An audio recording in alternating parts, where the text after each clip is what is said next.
Oi pessoal, tudo bem? Meu nome é Tamily Soares, eu sou psicóloga e hoje eu gostaria de trazer uma reflexão e também algumas dicas práticas para que a gente possa ter um sono reparador, para que a gente possa dormir e acordar bem, né? Acordar disposto e com a sensação de que a gente de fato teve um sono agradável.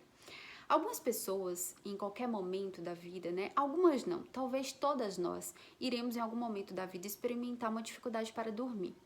Principalmente, gente, se a gente está passando por alguma dificuldade, né? Ou se a gente está experimentando mudanças na nossa vida. Situações especialmente que são estressoras, né? Vai fazer com que haja uma desregulação e um desequilíbrio no nosso sono. Por exemplo, se você tem um rompimento no relacionamento, se você perde um ente querido, se você precisa fazer uma prova que é importante para você, se você está tendo algum tipo de dificuldade no trabalho, enfim, são diversas situações que podem sim, em algum momento da vida, trazer um certo desconforto e desequilíbrio no sono, pelas preocupações, pela ansiedade, né? Enfim, assim, o que a gente tem em mente é que a desregulação do sono, ou até mesmo no sentido mais patológico, né? A insônia em si, ela seja muito considerada, assim, em geral, breve, episódica. Em algumas situações, ela acaba sendo um sinal de problema subjacente de ordem emocional, de ordem social ou até mesmo médica, né? E foi por isso que eu quis trazer esse tema para a gente discutir aqui hoje, porque infelizmente é uma das consequências dos transtornos de ansiedade e de depressão.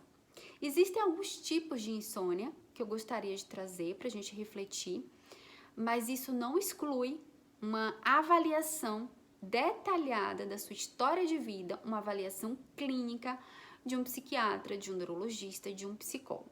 Eu estou trazendo apenas algumas dicas que são importantes, que são eficazes, mas para a gente poder dizer que existe ou não insônia, a gente precisa passar por um acompanhamento, por um profissional. O primeiro tipo de insônia, que é muito comum, né, é aquela de dificuldade em adormecer que algumas pessoas trazem, né? Então, é aquela dificuldade inicial. Então, eu deito na cama e eu fico rolando na cama, não consigo dormir. Aqueles 30 minutos, 40 minutos nessa dificuldade. A insônia intermediária, né, que é aqueles despertares, né, frequentes e prolongados durante a noite. E, por fim, aquela insônia terminal, que é aquela dificuldade em manter o sono até mais ou menos a hora apropriada. Então, é aquele acordar antes do horário habitual. Pense que talvez sua programação seja acordar às 8 ou às 7 da manhã e você acorda às 4 da manhã, às 5 da manhã, tá? Então, por isso, assim, a avaliação e o diagnóstico da insônia é clínico e a gente precisa passar por um profissional capacitado para poder identificar e tentar regular isso. Hoje, as pesquisas científicas já trazem algo que é muito importante, né? O nosso cérebro, ele precisa retreinar essa questão de voltar a dormir bem, né? Muitas vezes, o nosso sono, ele não tá reparador, ele não tá interessante, ele não tá legal, porque a insônia, ela pode ser condicionada, né? Então, é importante a gente aprender que lugar de cama é para dormir. A gente precisa aprender que o momento que a gente deita para dormir, a gente não precisa ficar com os pensamentos ruminadores, com os pensamentos ansiosos. Então, existe sim técnicas que é para retreinar a mente, retreinar o cérebro. Então, a terapia cognitivo-comportamental traz um grande benefício para a pessoa, né? É eficaz e já tem comprovações científicas disso. Algumas queixas, né, que é muito presente, que algumas pessoas trazem, é mais ou menos assim: uma irritabilidade constante, uma sonolência durante o dia, aquele cansaço, né? Algumas pessoas chegam a dizer assim: eu não tive um sono reparador, né? Eu acordo muito cansada ou muito cansado.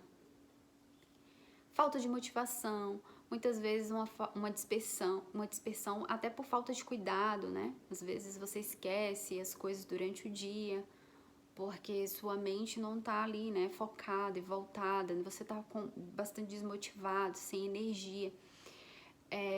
A própria falta de atenção, a falta de concentração, memorização acabam ficando prejudicadas também.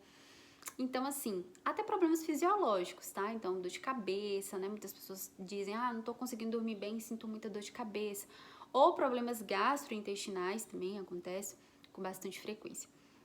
Então, são queixas bastante pertinentes, né, desconfortáveis, e que a gente precisa buscar ajuda quando a gente percebe que o nosso sono ele está trazendo um grande prejuízo para a nossa qualidade de vida.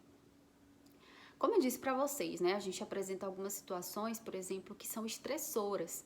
Normalmente, quando aquele evento estressor de mudança na nossa vida, ele vai embora, ele se resolve, ele passa, a gente começa a voltar a ter um equilíbrio novamente do sono.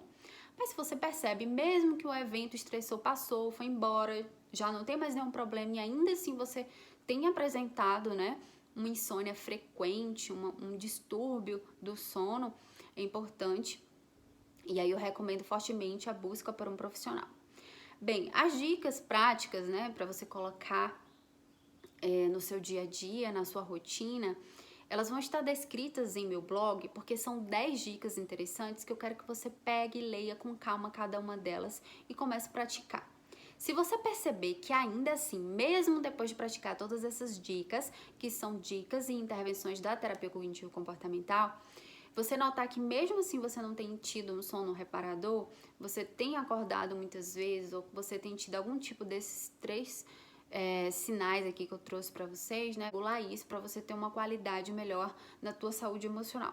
Espero que vocês tenham gostado. Se você acha que alguém na sua família ou alguém que esteja passando por uma situação parecida tem acesso a esse vídeo, tem acesso a essas informações, compartilhe, fique à vontade.